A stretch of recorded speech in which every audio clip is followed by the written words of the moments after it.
अस्सलाम वालेकुम, welcome to Aneka kitchen. कैसे हैं आप सब लोग?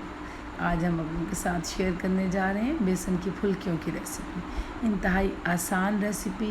रमज़ान शरीफ के लिए आप इसको बनाकर सेव भी कर सकते हैं और हस्बे ज़रूरत इस्तेमाल करें। इसमें आप लोगों को चाहिए 2 कप के करीब बेसन, हाफ़ टी स्पून नमक, half tea spoon baking soda, half tea spoon हल्दी। ये ऑप्शनल है। इसको हम हल्का सा मिक्स कर लेंगे और इसमें हम हस्बे ज़रूरत पानी शामिल करते जाएंगे।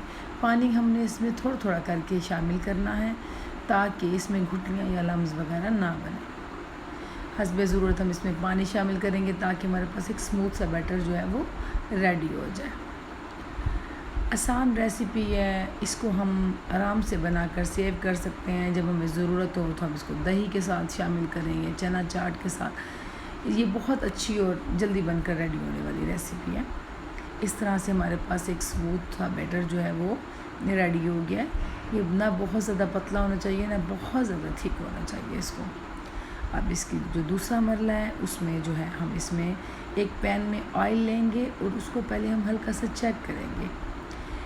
फुल्कियाँ बनाने के लिए ऑयल को जो है वो थोड़ा सा ज़्यादा गर्म होना चाहिए।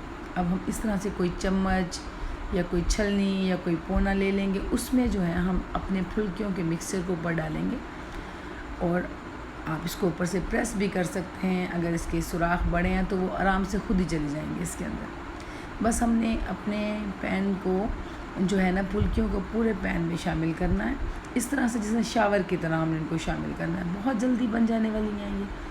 हल्का सा हम इनको जो है वो मिक्सअप करेंगे और ये अपनी हस्बे पसंद हम इनको गोल्डन करेंगे और बाहर निकाल देंगे। जी फुल्कियाँ बन के रेडी हैं अल्हम्दुलिल्लाह। ये देखिए बहुत अच्छा कलर इनका आया है। अब हम इनको आराम से हम इनको स्टोर कर सकते हैं।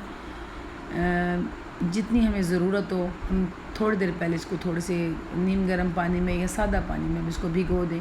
उसके बाद हम इसको चाहें तो हल्की सी चीनी जो है वो दही में ऐड करके इसको हम मीठी फुल्कियाँ बना सकते हैं। अगर हम इस पर चाट मसाला या चने वगैरह शामिल करें तो दही बड़ों की तरह बन जाएगी। Stay connected with us. अल्लाह हाफिज़।